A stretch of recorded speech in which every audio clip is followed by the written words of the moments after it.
All right, this is Mike, and it's uh, it's that time. It's Amazon Q&A time. Let's begin with the Lord's Prayer, and then we'll proceed from there. Our Father, who art in heaven, hallowed be thy name.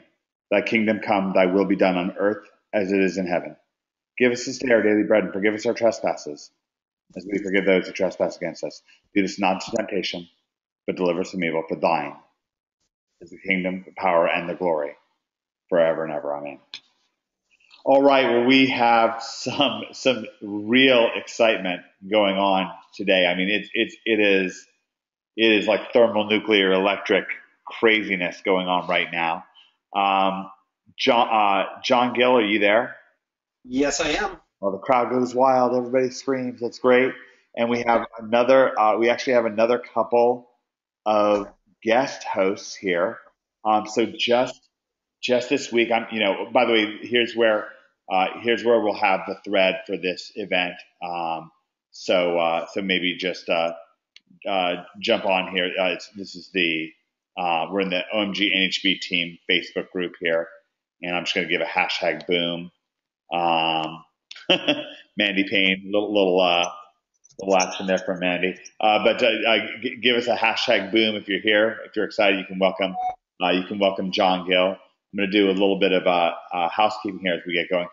We have two more special guests now. If I jump into let's see here. If I jump into Project Breakthrough here, and if I scroll down here to the latest news, first of all, it talks a little bit about our webinar today, but also this is huge news. I don't know if everybody knows about this yet, but we've got training, and it's for everybody. It's so exciting. This is Liz on retail arbitrage and scaling, and that's just literally extremely powerful. So I scroll down to the Amazon e-commerce section here. I click in on the Amazon training, and what we have here, right there, boom, arbitrage, very, very exciting. And the tools you need: Profit Bandit, BSR explanation, product restrictions, scanning best practices, shipping prep, and scaling. Now, this is cool because right now, as we speak, Liz is in the field, boots on the ground in China. In fact, why don't y'all give Liz a shout out? How about come home, Elizabeth Herrera? So let's tell her to come home. Try to get her to come back home. Maybe see if you can get her a few notifications out there. I don't know if she can actually get it. Maybe if she has her VPN on right now. Got a hashtag Danger Girl from James Cluster. Um, but anyways, Liz is actually right now. She's in the field. She's in China. She's actually in Yiwu, and Yiwu is crazy. It is 100,000 wholesale stores all in one mega mall. It is literally incredible. And she's going to have a lot to report back to us. I've been speaking to her every day very closely. John's also been in touch with her, and as has Susan. It's really exciting. We're really looking forward to hearing her findings. And she's over there breaking new ground. But the cool thing is, we're going to be talking. I'm sure some of you guys have questions about retail arbitrage. Actually, give me a hashtag arbitrage. Do arbitrage in scaling here. Because we've got to remember the scaling part. Give me a hashtag arbitrage and scaling if you've already started looking over these arbitrage videos. I saw, boy, the Amazon Facebook group, by the way, what a beehive of activity. So exciting. Alvin Bullard, she actually just posted in here. And the crazy thing is that just 2 hours ago, Liz, all the way from China, was commenting and coaching Alvin up right there. And Jorge was talking about Bed Bath & Beyond coupons, and Suzanne McDowell jumped in there. There's just this total beehive activity. People are really excited about Amazon arbitrage and scaling. And John Gill, he's a master when it comes to private labeling and just turning the dials and getting them really powerful, getting the settings really powerful when it comes to private label and working with China and so forth. um, retail arbitrage isn't his wheelhouse. So we're so fortunate here today. We actually have Ty, who's on as well. Ty, are you there? Yes. And Ty was actually the one who took Ira out infield, and actually, she also took Ty also took her cousin Sean out infield, and it was extraordinary. First, just right around 1 month ago today, almost exactly to the date, Shauna and Ira, they woke up Monday morning, first Monday of the month of June. Neither of them had a Seller Central account. Neither of them had ever sold anything on Amazon at all. And Ty took them in field, and just a few short weeks later, they both got a nice healthy deposit from Amazon back into their bank accounts. They both went over $1,500 in sales very, very quickly. So Ty really knows not only how to do retail arbitrage and scaling herself, and she's so good at it that I'm actually partnering with her right now. I'm really excited to be working with her. But on top of that, she's also very good at helping coach other people up. So if you have retail arbitrage questions for this event, you don't have to wait until next time when Liz gets back. Ty can probably help us field those questions. So we're especially fortunate to have Ty here. Ty, welcome. And please, everybody, welcome Ty on this event. Got, let's see, this in the Amazon group. So I'm just going to say welcome, Ty. And we also have one more. And by the way, speaking of Yiwu, Ty actually just came back from China and from Yiwu. So we might ask Ty to talk a little bit about her experience. She's now both been to the Canton Fair and to Yiwu. We can get some of her comparatives and just see kind of what she thinks about it and her thoughts. Just kind of rumbling off the top of her head are. So that's exciting. And then finally, we have somebody who's going to be a pretty common guest host with us, but uncommonly good. We love having her. I saw her in Dallas. She was there. Susan Ann McDowell, are you there? All right, guys. I am here, Mike. I am here. They arranged well. So we've got Susan Ann McDowell, and Susan, we've got some exciting stuff to report when it comes to brute force giveaways. We actually have some news on that. So we're going to keep that in our back pocket, Susan. If you have to run, let me know, though, because I do want us to talk a little bit about, we even have new results and new stuff coming on. So this is literally an exciting event that the question box or the Amazon comment box is lighting up, and we can throw a sticker in there just for festivities. And so now is a great time for you to put in your questions into the question box for various stuff, whether you're curious about finding new products, if you're curious about customer service, because that's something that's really in John Gill's wheelhouse, and of course, ordering from China, what it's like if you're going to get on Alibaba, if you're going to get on,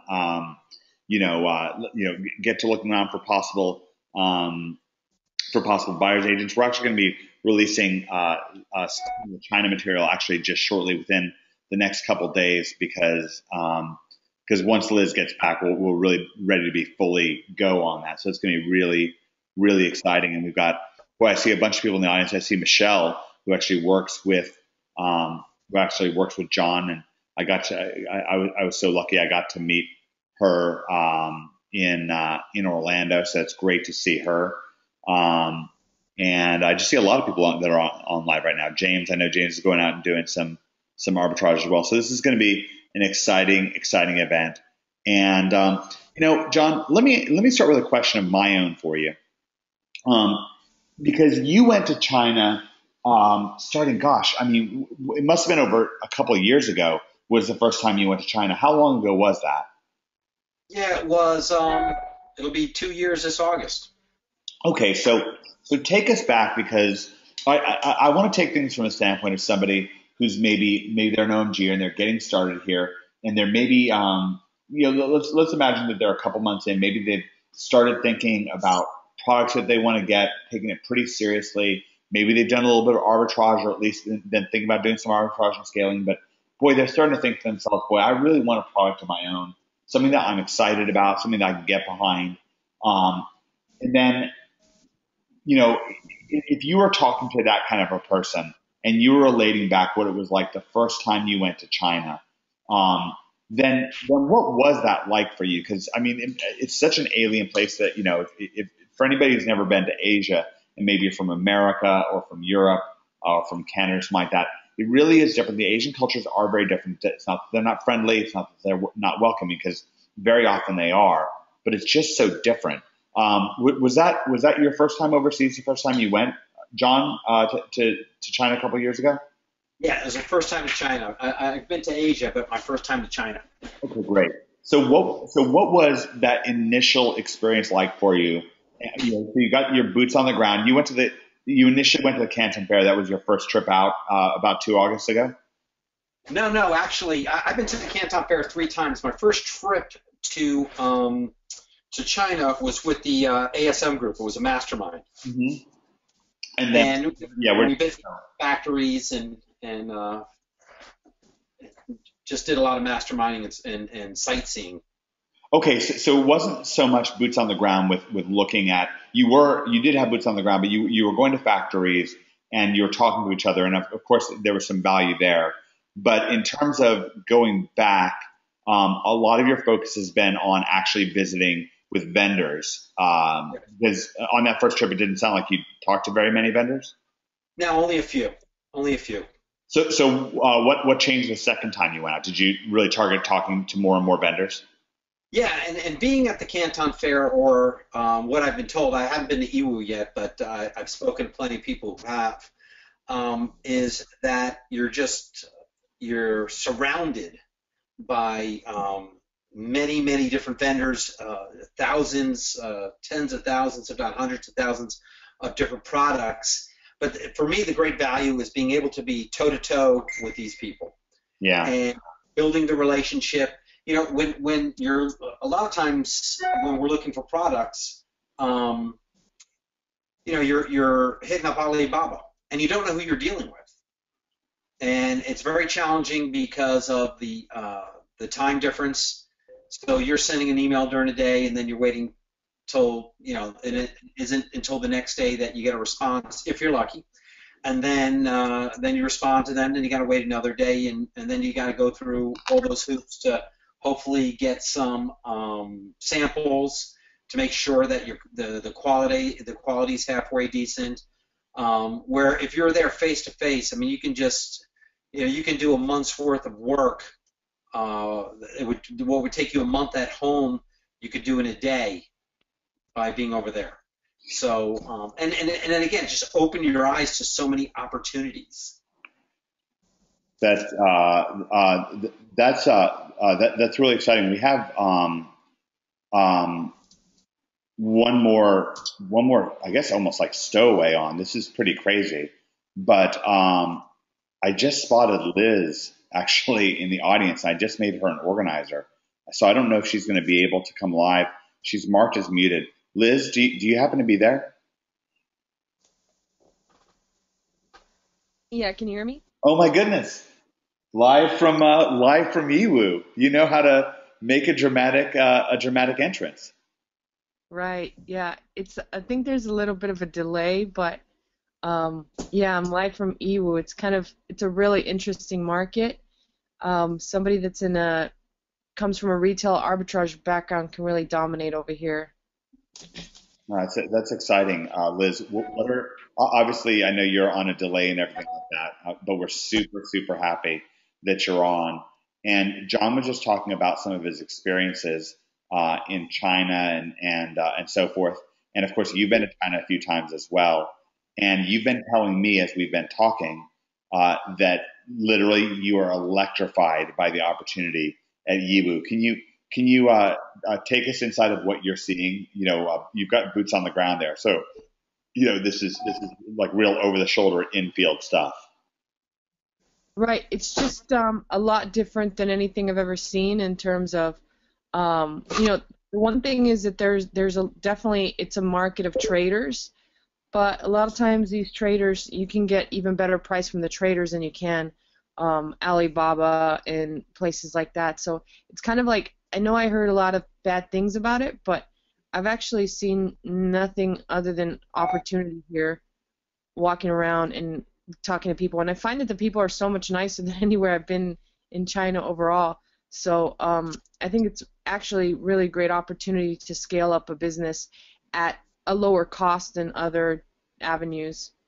Well, it's really exciting. Yeah, Ty actually is online with us, and she just started going through her notes from having been to Yiwu about 2 weeks ago. So we're really hitting this hard.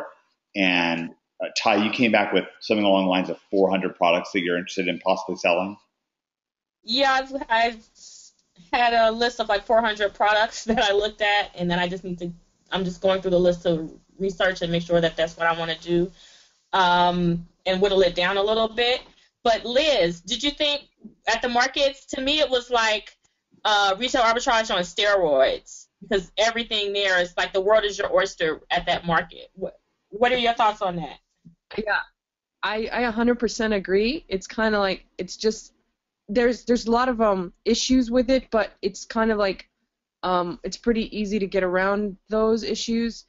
But I think it is definitely retail arbitrage on steroids. I'm having over here. I'm kind of a little bit disappointed that I have to go back. Oh my goodness! Now that's something. Just so everybody knows, that's an epic statement because, like, Liz was seriously contemplating like chucking the whole trip right down, like literally to minutes before she stepped on her flight. She was thinking about bailing on the whole thing and just coming out here to Miami and hanging out instead.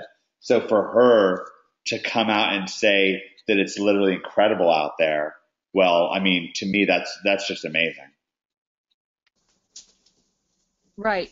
And it's because the trip basically started off in such a bad foot. I actually missed my flight.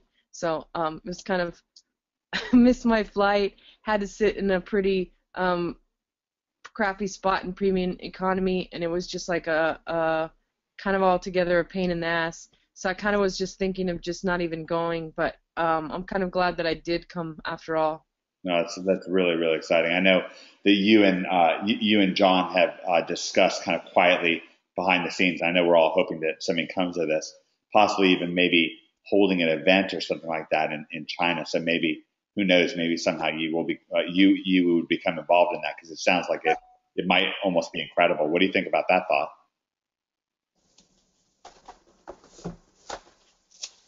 Yeah, I mean, I think that the thing is, like I said, there's a couple things that you need to kind of understand about both. Canton Fair requires a different skill set as well as Yiwu, and I think John and I have been to Canton Fair pretty good amount of combined times, and we have quite a bit of experience not only working with vendors but working with agents, which I think is really important.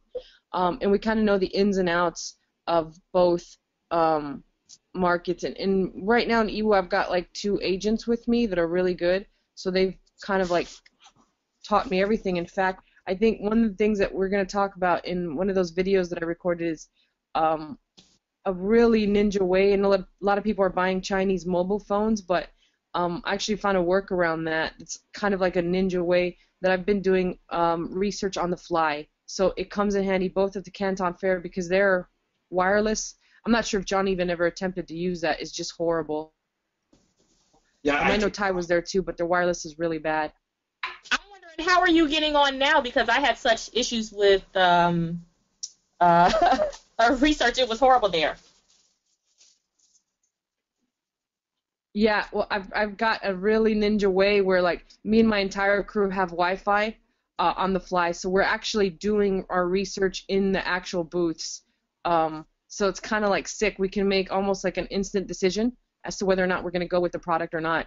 And I'll be showing you that here as soon as I release the video. So it's actually worth this trick. I mean, seriously, is worth. It's just an amazing tactic that I'm like just stunned. It's been actually my favorite thing other than the market. It's paid for my entire trip just learning this all together, and it's just it's going to give everybody in OMG such an advantage over everything else because nobody else has actually talked about this. It's so sick. Yeah. Oh wow. Yeah. It's just to hear about that. Yeah, exactly. No, and there's really something too. It's kind of funny. This is one of the reasons why I talk about boots on the ground because, when you're talking in theory and you're talking to people who are in ivory towers giving you their training with very little data and very little experience, you're just going to get so much less than the kind of the feeling that you get out of working with these kind of player coaches. That's the way I think of Liz. That's the way I think of John and of course Ty and Susan as well. They have boots on the ground. They're in the game just like you're in the game, but they're also really there for you. So they're helping you get in the game, and they're really there, and you get this actionable stuff. It's not based on theory. It's based on it's really based on hard data.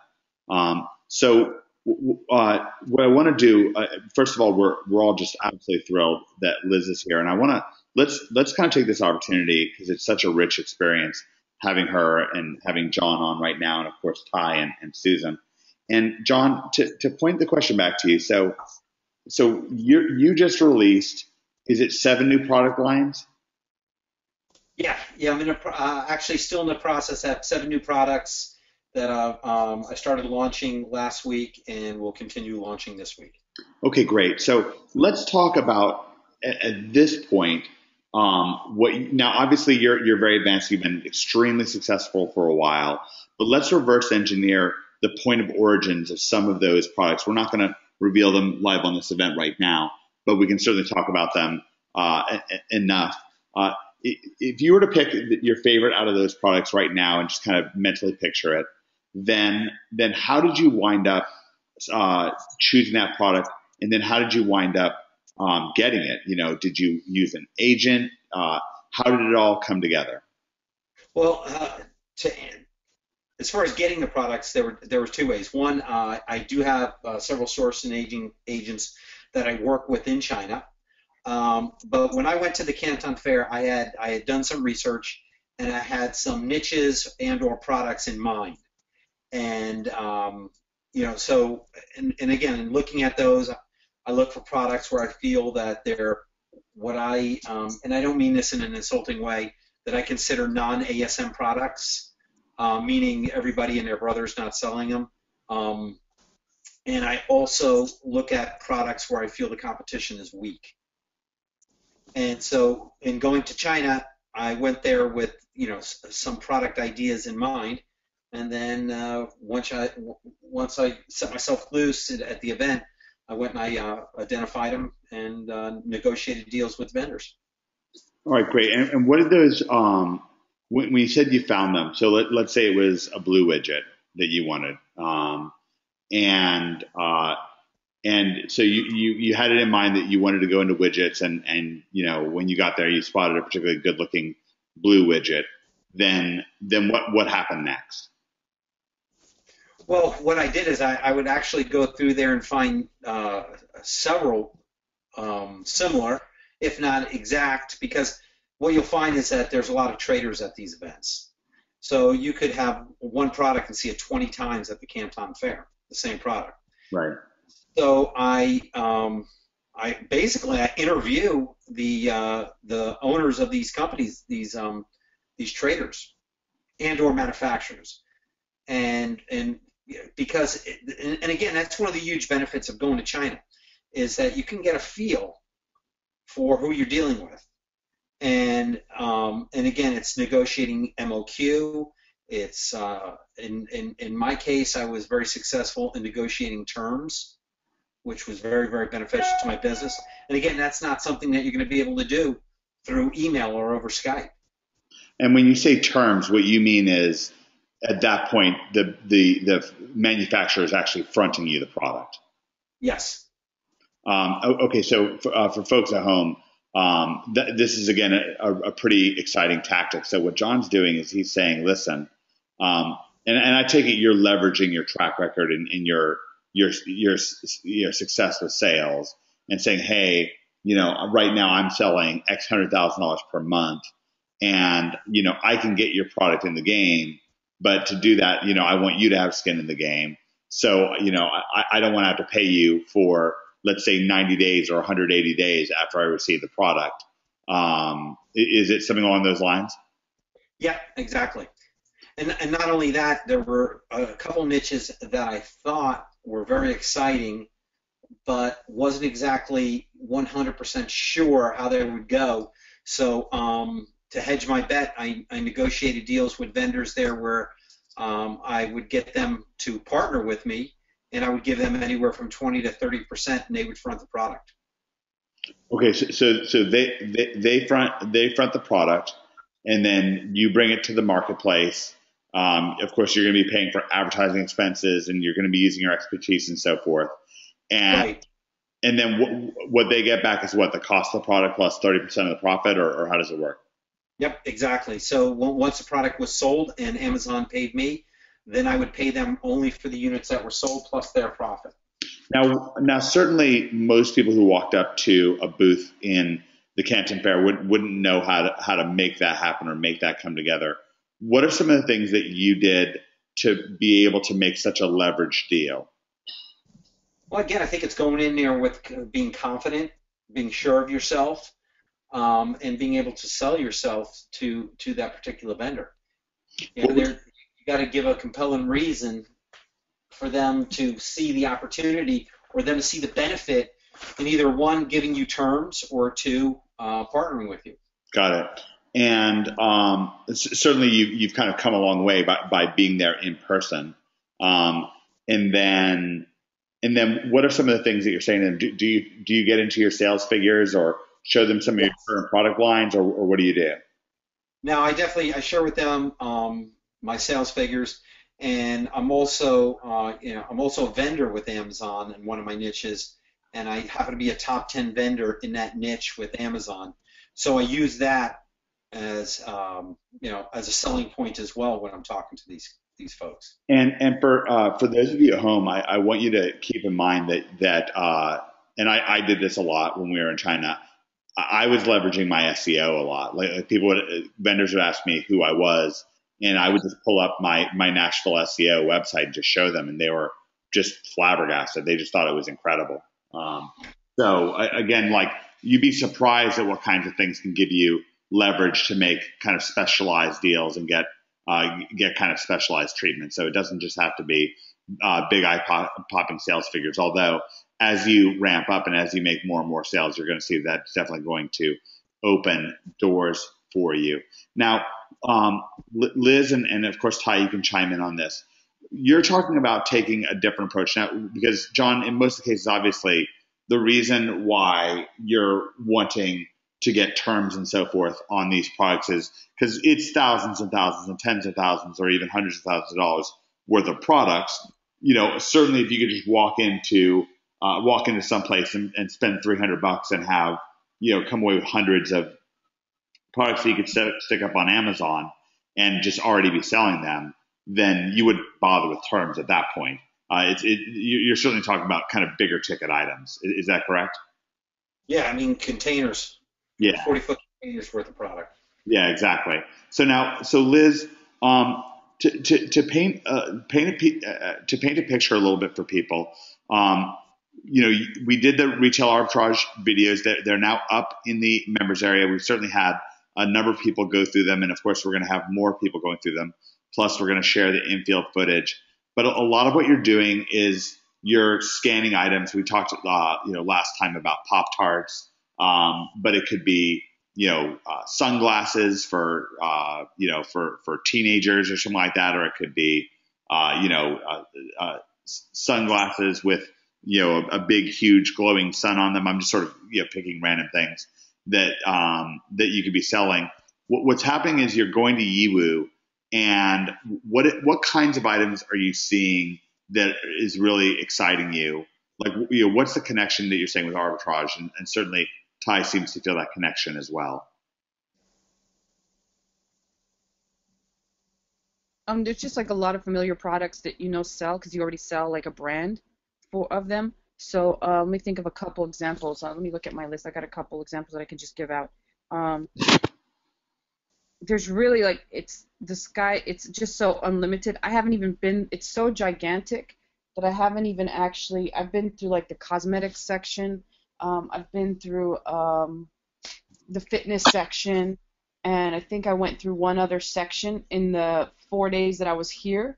It's like 3 gigantic or maybe it's 5 districts. I don't even know how many districts it is. I think it is 5, but it's got like 5 levels in some area. And the rows and rows of stores are sort of ridiculous. It's a lot different than some of the other markets I've been in, because of the massive size, and also the pricing is not as bad as in some other markets that I've been in. So the pricing's okay, but you just see all sorts of products. I mean, you can't even imagine any product that anyone sells. It's here. Um, it's just unbelievable how much stuff there is, and like I said, I haven't even seen 1/10 of it. Awesome. There's 100,000 wholesalers at the EU market. Actually, I'd like to see if I can find maybe a graphic that'll explain it. Yeah, let's see. That Amanda gave us that great graphic of the little map of The it. map. Yeah. Yeah. I think that's the most commonly used map here. I see the Amanda one pretty often. Let's see if that comes up. This is it, right? Well, this is similar to it. No, this isn't quite it. Yeah, here's kind of a graphic of it, but there's not really a way for us to explain how big it is. But these are the 5 districts that she's talking about. But folks, I mean, this place, Liz, this is one of the biggest malls in the world. Is that right? Yeah, it's just massive. I mean, the whole city, I imagine, revolves around it, and it's quite a big city from what I've seen. But I mean, it's just ridiculously sick. And like I said, it's really rather nice. I mean, the bathrooms are obviously really bad, but there's a lot of space in there. Every booth there's some really nice booths in there actually. To me, it looks bigger than the Canton Fair. So it's sort of like that map right there that you're showing, except that's laid out. There's like several sections of each one of those. So it's just massive. You can't imagine all the items that there are here.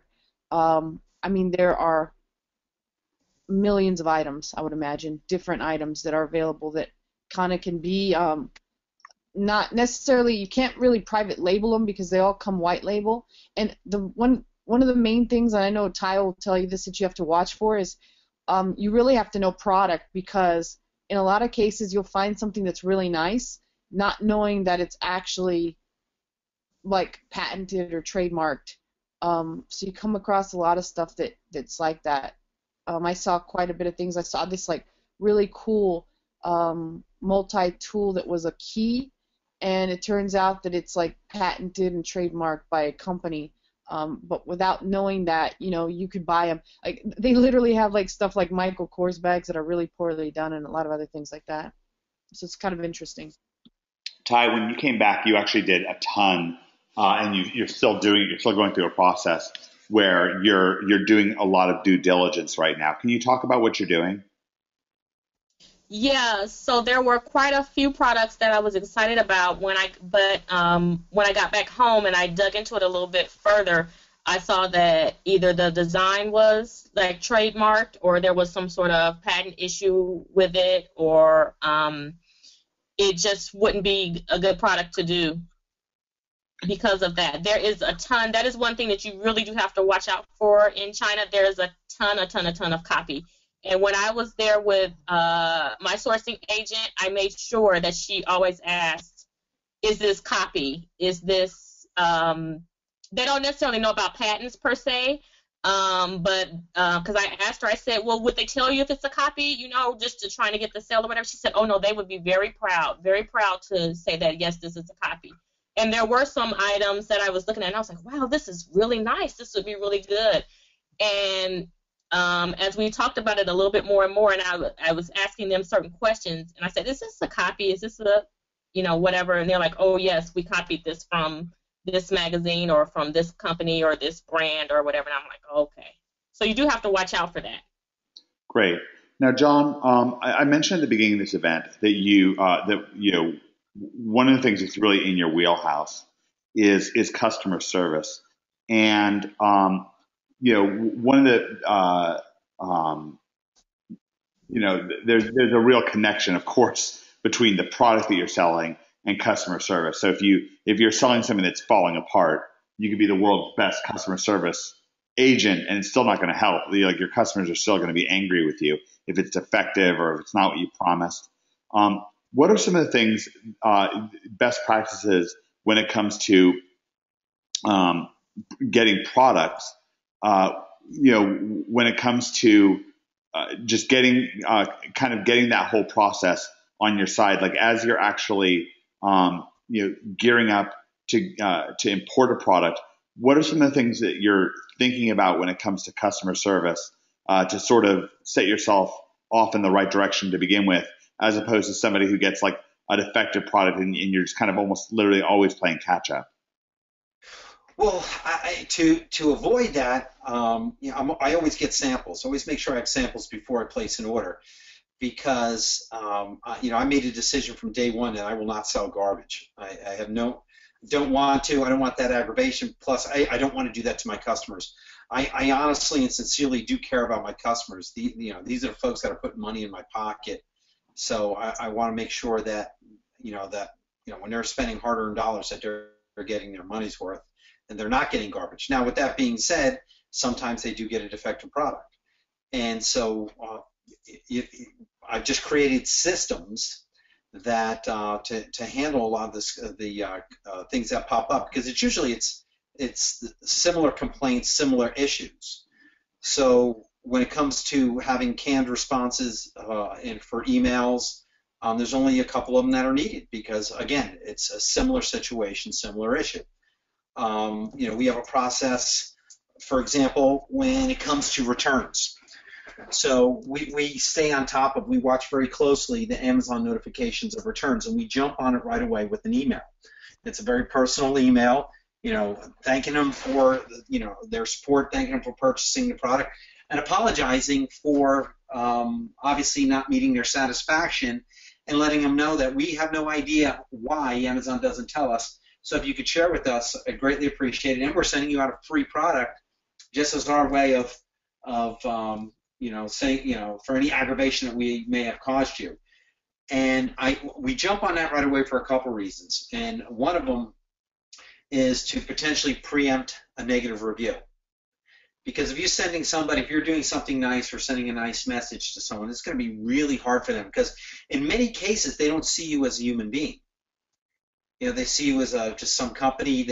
A lot of people, I was surprised early on, they just thought my company was a company out of China, just shipping garbage out of China. So they were shocked that one, there was an American behind it, and that there was a person behind it. They or a small business owner, I think would be more accurate. So again, it's very difficult for somebody to write something nasty or a negative review if you've contacted them and you communicated with them in a very sincere and honest way. And then the other thing, what it allows us to do is it allows us. So step two is when that happens, I always follow it up hours later with a phone call. Wow. Make sure that they got my email, and I don't do this myself anymore. I can't, but I would follow it up with a phone call to make sure that they got it, and 90% of the time, the reaction would be of shock. They say, nobody does this. I can't believe that you're calling. And what it does is, and again, by sending that new product, what we've been able to do is we've gotten a ton of 5-star reviews from refunds. Oh, wow. Because what we want to do, and my mindset's always been to go above and beyond, to give them an experience that they have never experienced on Amazon. One, I want to do that because I do sincerely care about my customers. I do. If it wasn't for them, I wouldn't have the success that I have, and that's something I don't take lightly. And two, it's smart business. It's just smart business. John, has there ever been a product you've thought about sourcing and then you ultimately looked at it and said, you know what, this is going to be a pain in the butt to do customer service for this, or maybe I'm just not sure. Like, I feel like it's kind of like it's on the edge, and I'm just like, I just don't feel comfortable going with it. Tons of them. because I'm in a situation now where several of the vendors I work with, they just automatically every month I'll get a box of samples. And so I'll go through those products, and so they make it easy for me. So in many cases, I don't have to search for products. You know, they know the particular niches that I'm in, so they'll send me samples, and I'll go through, and you know, I mean, you can tell as soon as you pick it up and hold it in your hand if it's a piece of garbage. So almost like literally like the feel of it, like not to be kind of new agey or whatever, but it's almost like it just like you feel like the wrong energy from the whole situation. Absolutely, no, absolutely, and again, my mindset is a little bit different. I mean, I do put my customers first, and so when I look at that product, when I'm holding that product in my hand, my feeling is I'm not selling this to somebody. I wouldn't I wouldn't sell this for $2 to a customer. Right. So that's really the mindset and how I look at a product. But to answer your question, yeah, absolutely. I've come across tons of products that I just felt were garbage. Forget that it was a potential customer service nightmare. It was garbage, and I'm not going to sell garbage. Ty, you and I were kind of, you, me, and John were talking a little bit before the event got started, and you were relaying some of your experience in Yiwu with John and some of your excitement about it, but you also, definitely had some concerns, especially when it comes to quality of products that you're seeing there and a great degree of variance. Could you relate some of that back to us a little bit? Yeah, so you do have to. Yiwu is known for lesser quality products. I talked to several of the Chinese agents about that, and they all relate the same thing. It's like, oh, it's not as good quality. So you really do have to look at the quality and then check other stores that will have the same product because the quality can vary. When I was there, I went into like 3 different stores looking at the same product, and some of the stores, the quality was like, oh, okay, dollar store quality, and then you get to another store where it's like maybe Target quality, if that makes sense. And even at the Canton Fair, I was speaking to a guy, and he was like, well, what type of quality do you want or whatever, and tell me about my business. And he said, oh, so you might want he named a couple of stores, and it's like quality like they have or whatever. And I'm like, oh, okay. It was just an interesting conversation. So yeah, in Yiwu you do need to have or to look at different vendors for some of the same things to check out the quality to see if you can get even better quality for either the same price or just slightly more depending on what the product is. So Liz, as you're starting to look at things in Yiwu and you're starting to round up possible products to sell, and I know you yourself are thinking about getting whole container loads together. What are some of your thought processes that you're going to be going through for really trying to have quality be high enough that you can really get good momentum with things?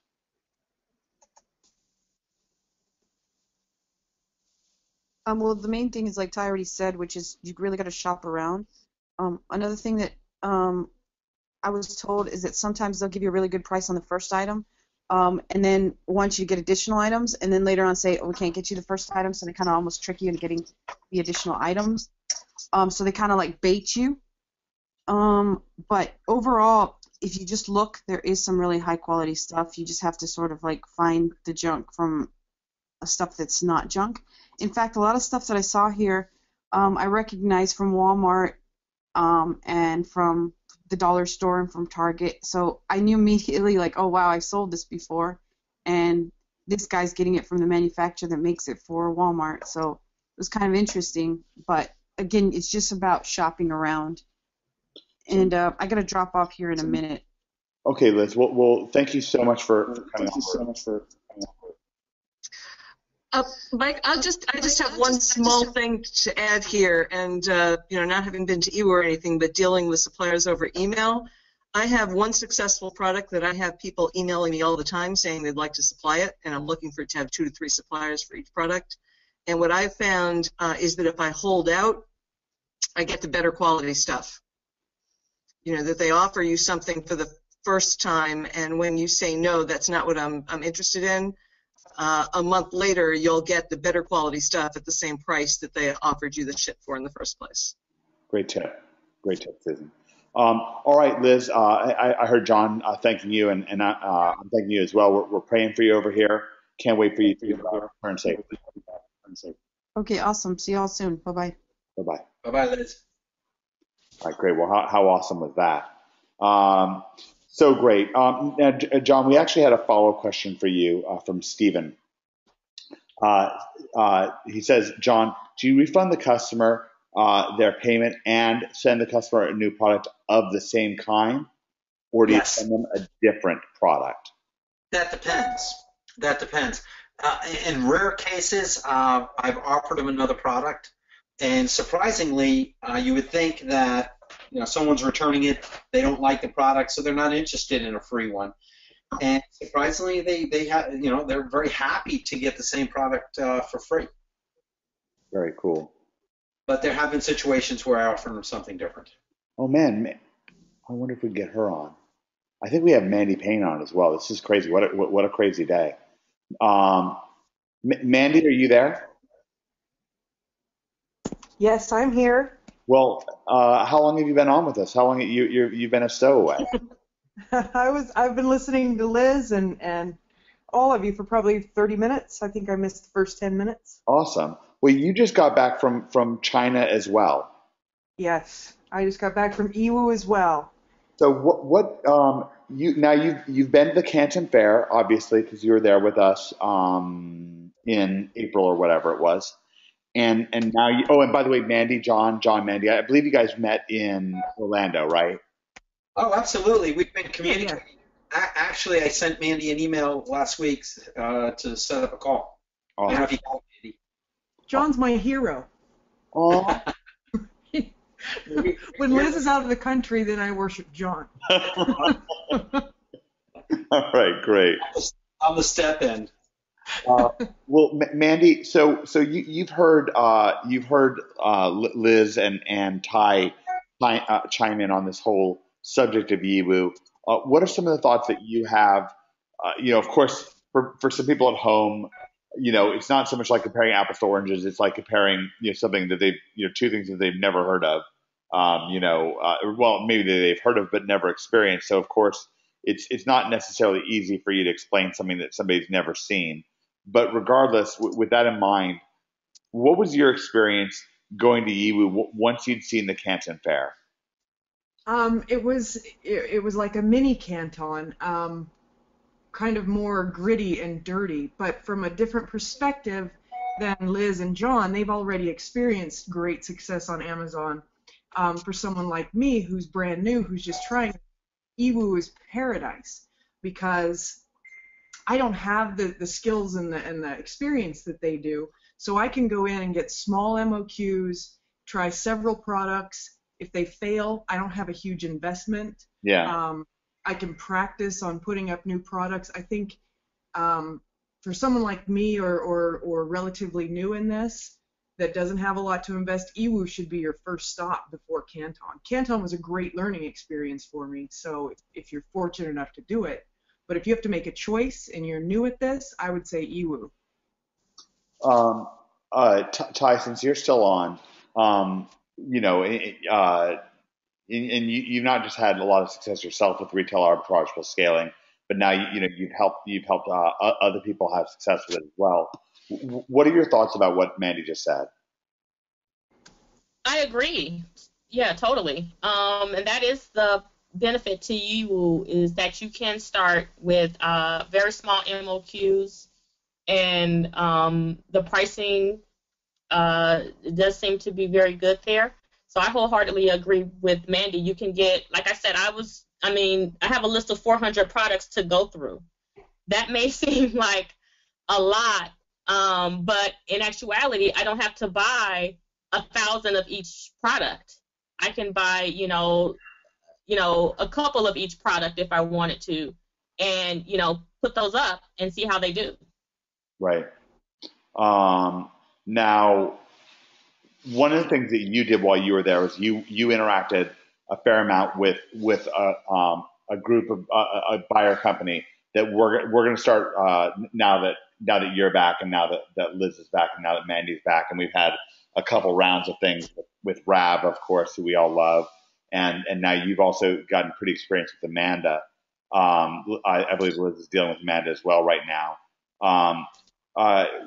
So we're going to start sharing some of the buyer agents that we think that people should try and interact with and so forth. What was your experience working with Amanda? I would prefer to reserve judgment on that until everything is said and done. Sure. My experience with the person that I had in Guangzhou was very good, and I'm dealing with her on a consistent basis. Yiwu, so. I'm still dealing with that person, but I don't want to say yeah, Amanda, until the deal is done and the goods are here and I can see everything, and I've had a complete transaction with the company. Terrific. Really, really glad to hear that. All right. So now, John, as you're looking at things, if someone's trying now at this point, I know we've been talking a lot about Yiwu, and we're going to share some of these resources with folks very shortly. Now, you did get your start actually on Alibaba, and if somebody was getting their start on Alibaba in today's day and age, and if they just couldn't right now for one reason or another go to China at this time, and they wanted to go more of a route of dealing with companies on Alibaba where they might be placing larger MOQs than they would be able to at Yiwu or something like that. What are some best practices for that person who's not yet ready to go to China? They're probably thinking about it, and they're probably starting to get excited about it, but they're not yet ready to go, but yet they still want to get started. What are some best practices that you think that they need to follow in order to have the maximum chance of success with being on Alibaba? For me, that's a simple one, and that's finding the right vendor to do business with. In most cases, you'll find 10, 20, 100 different people that sell the same, if not similar product.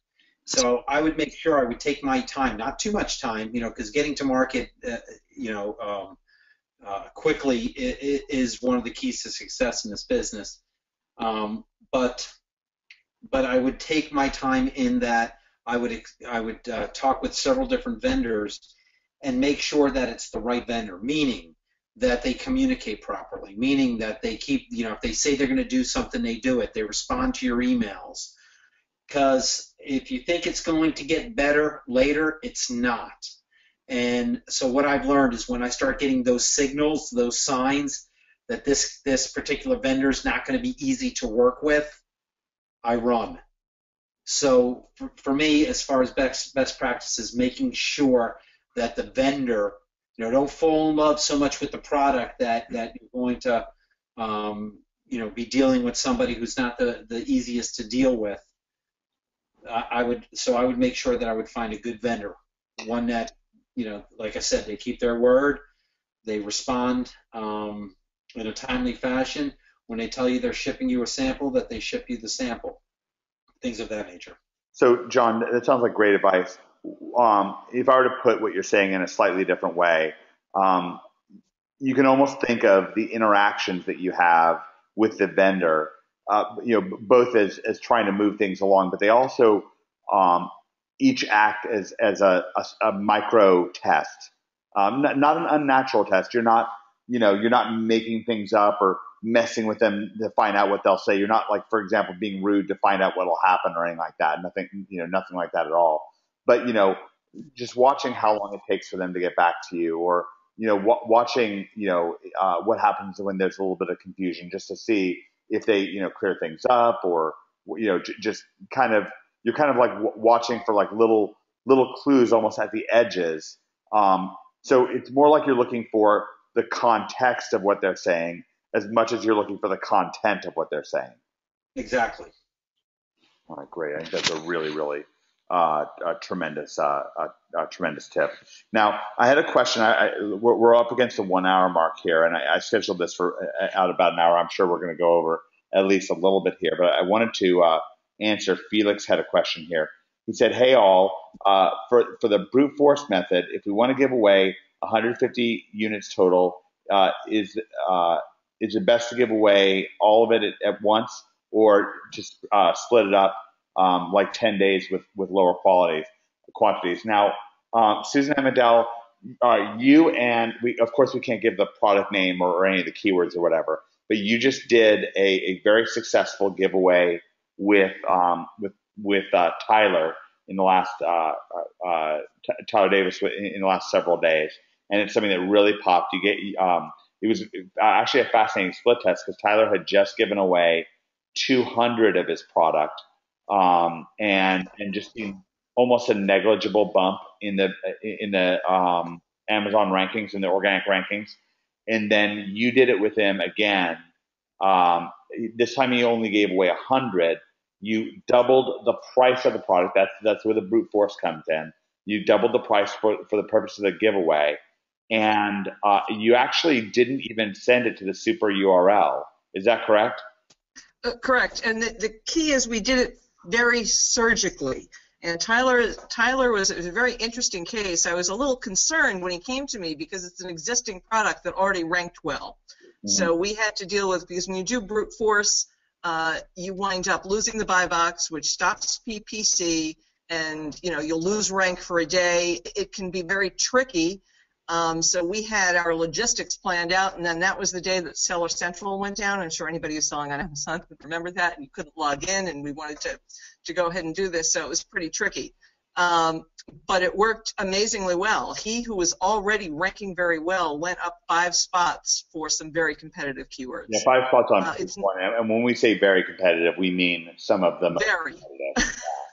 Some of them very competitive. And he's not the only one. There's someone in the very same space as he was who I was talking to this week, who I had also done a brute force giveaway for the same way, and got very similar results for similar keywords in a very competitive niche.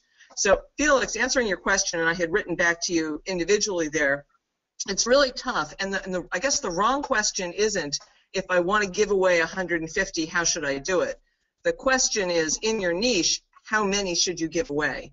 I have found it to be very successful, particularly if you're talking about a new product launch, to do a big giveaway first. And I know that there are some like really big Amazon seller education programs that say you need to split it, but that I have found for, if you do a soft launch to get some reviews, and then you do a hard launch with a big giveaway with a naked URL, not a super URL, a naked URL for a big giveaway, and then you let it sit for a week and see what happened to the rank.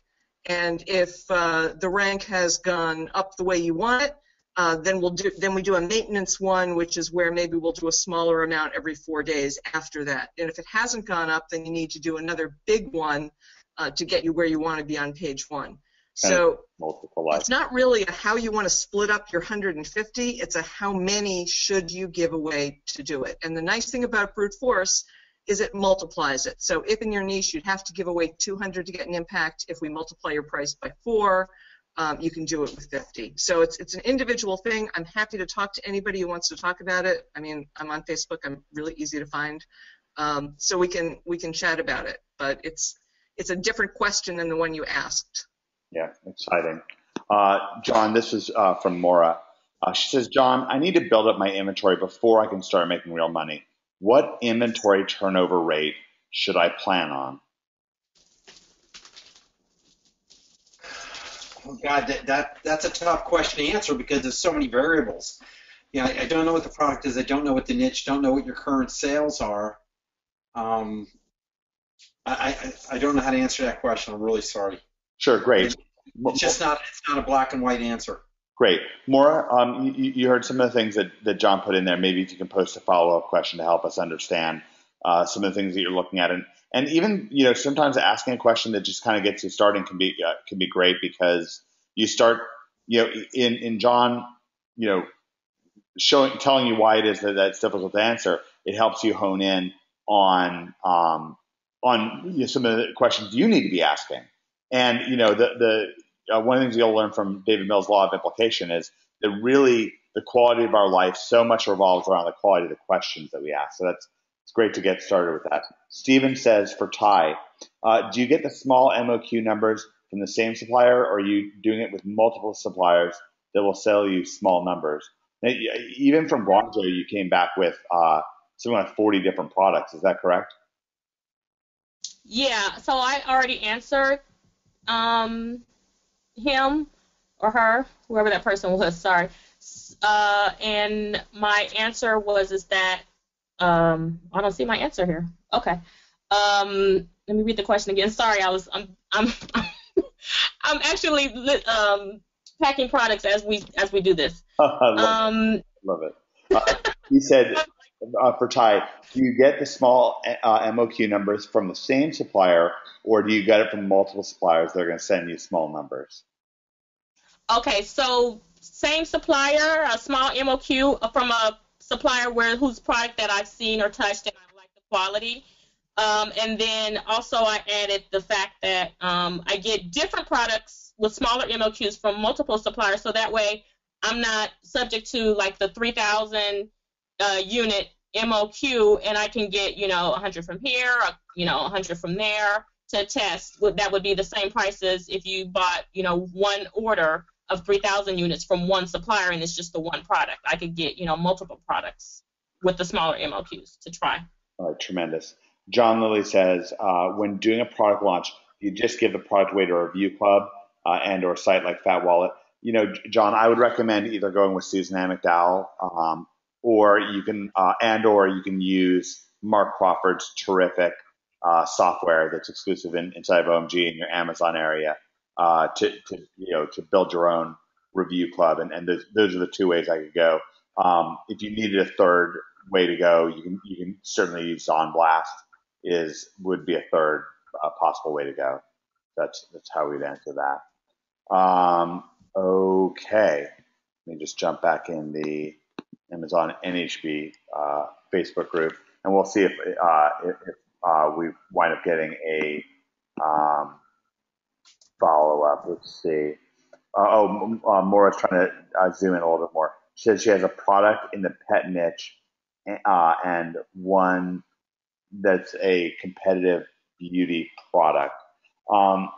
Maura, this might even be something that you can carry out over time in the Amazon Facebook group as a question to kind of tease things out a little bit more, because you're probably going to have to go back and forth a fair amount to zoom in on the answer to your question. Of course, it's great. Once again, that you're asking questions. And I want to point out to everybody once again that this, because of Liz's leadership, and we just see it all the time.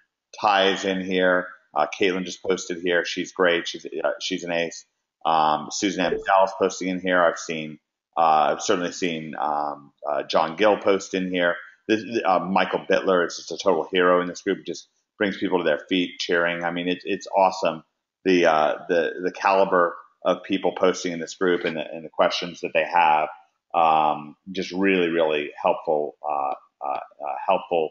So do keep in mind this OMG Amazon Plus Community Mastermind. Also, everybody should notice at the top of your members areas or the top of your Facebook groups, we've got the tickets, your VIP pass for Los Angeles with Bob Proctor this upcoming weekend. Liz is going to be there. Ty is going to be there. I'm going to be there. Cotton is going to be there. Joe Marfolio, Fletch is going to be total madness. It's going to be very, very exciting. And then the next week, right after that, 1-2, we have got Vegas, baby. And I believe that one John Gill will be joining us in Vegas. Is that correct, John? Yep. Man, that's exciting. I'm looking forward to seeing you again. I know everybody here, and of course, Liz will still be at that one. I think that Ty might be at that one as well. I think I heard rumors that Susan Ann McDowell might poke her head in.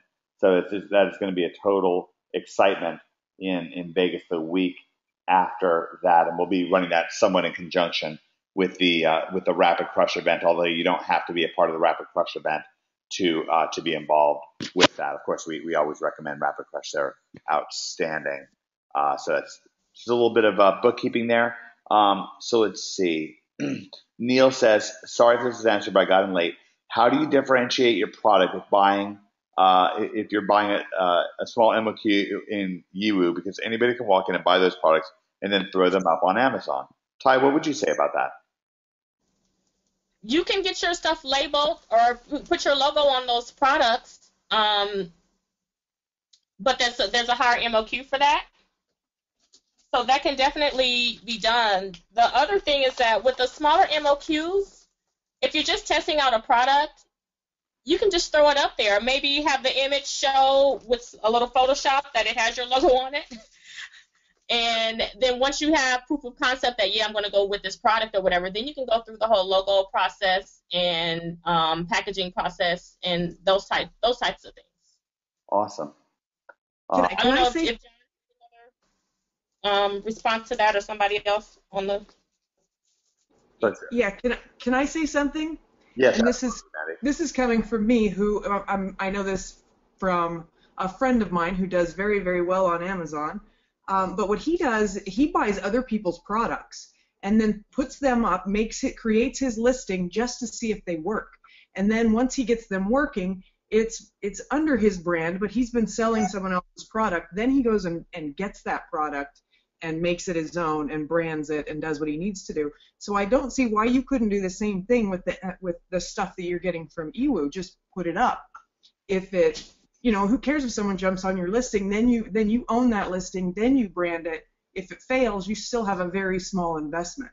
And he's made a very successful model out of doing it that way. So only if you think that $40 million a year is successful, though.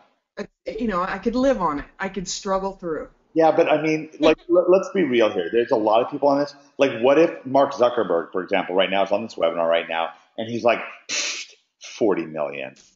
Chip. Slams the computer down and walks off now that you said that, Mandy. Great job. You offended Mark Zuckerberg. One chance. Well, I do my best. Mandy You wouldn't be ruined it. All right, that was what I had to say. I just wanted to throw that out there because I don't think it has to be branded with your. By the way, I absolutely agree with Mandy. That was purely for ongoing jokes with Mandy. But no, it's absolutely true. And that really is the whole purpose of the retail arbitrage scaling up. And this fellow that Mandy's talking about got started with $40 doing retail arbitrage, and last year he did $40 million in sales. So yes, that getting in there and doing that arbitrage and then scaling up from there is absolutely incredible. Absolutely incredible. And Patricia says, what do you consider to be proof of concept? How many units over what period of time? Patricia, we got a winner. Like if you get it up there and it's selling, even if you're selling a few units a day, it's a winner. Just do more of it. It doesn't have to sell 300 a day for it to be worthy.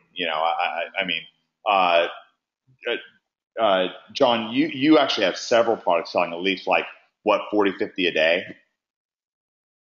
That sell 40 or 50 a day? Is that what you said, Mike? Yeah. Yes. And so that's awesome. But then if you launch another product and it only sells 10 a day, it's still lots of money. Yeah. Yeah. I mean, and that's one of the advantages of having many products. That you can, if you have a lot of products and you're only doing 10, 20 units a day, you can make a fortune. But if you have one or two, you're so stressed out because, they're not, they may or may not, be a home run. Yeah. Yeah. Yeah. It's just, you have more, just more play with things, you have more play, more going on, more action going on. And it really tends to add up. So if you logged in and you haven't, if you have some final questions, let's pipe them in. Like I said, I set this sucker up for 1 hour. We're already even a little bit over that, but I think that this has been a great event already. But again, if you have other questions or the follow questions, otherwise definitely jump in here and let's thank John Gill. And I want to thank Mandy. And I want to thank. What else do I want to thank? I want to thank Ty. Of course, Ty is my hero. And I want to thank Susan and McDowell. And of course, we want to thank Liz.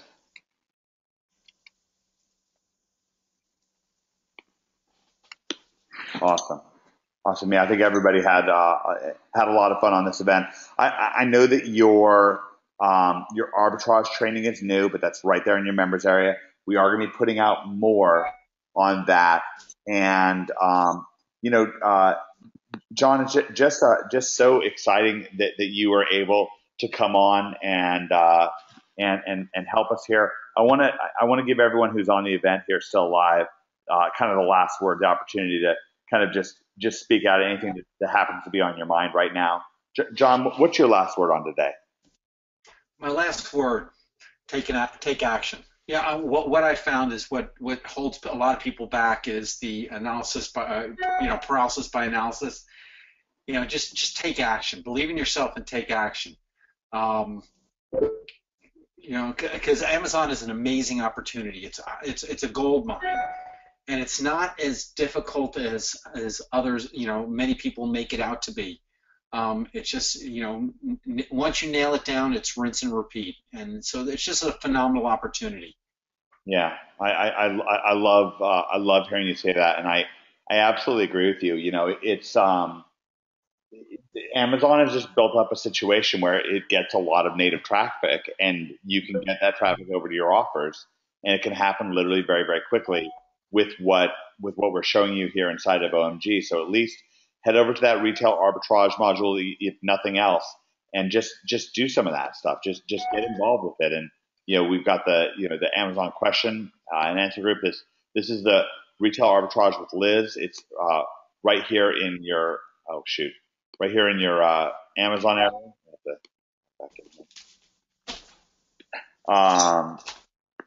It's right here in your Amazon area. So if you scroll down towards the bottom, right here, Amazon e-commerce. It's in the Amazon training right here, retail arbitrage.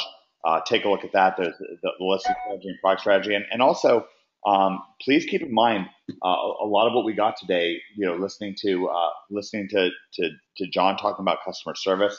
I thought that was great stuff, groundbreaking stuff, really, really about the whole way that you consider your customer and the way you think of them so proactively and so strongly. Like, whereas literally even people who are giving you a refund can turn around and be a benefit to you because they're giving you a 5-star review. So I thought that was really, really cool stuff that you shared. Thank you. All right, great. Ty, I know you're packing supplies right as you're doing this, so we love that you took your time out to come in and join us today. You contributed a lot by jumping in. Do you have a last word for people today? Yeah, so I don't know if people could see this, but I put in a link to the Yiwu Market.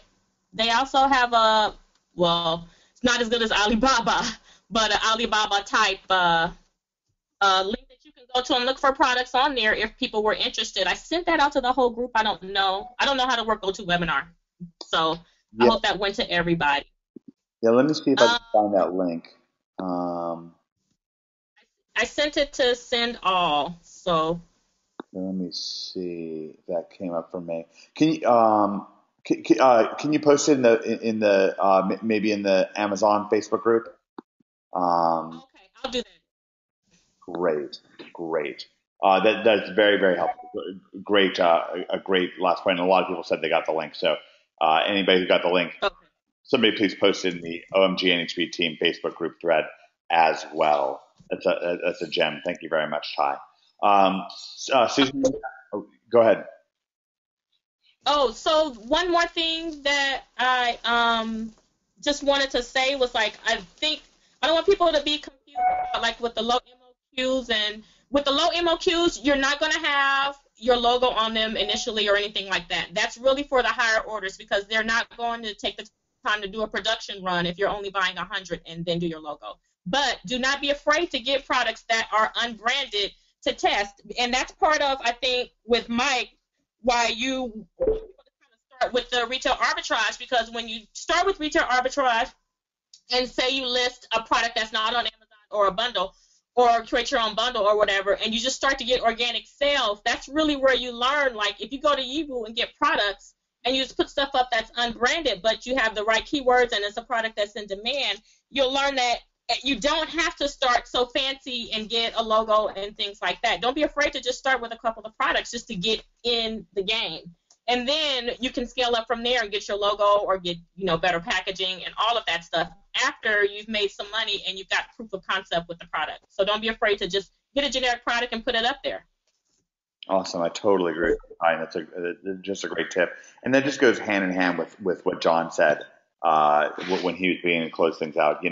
We're giving you technologies and skills here where you can take advantage of this stuff right now. You could be up on Amazon tomorrow. You could even go out tonight to your Walmart that's open 24 hours or whatever, but you can be in the game tonight or tomorrow, regardless. So, get in the game, and we have yiwumarket.com.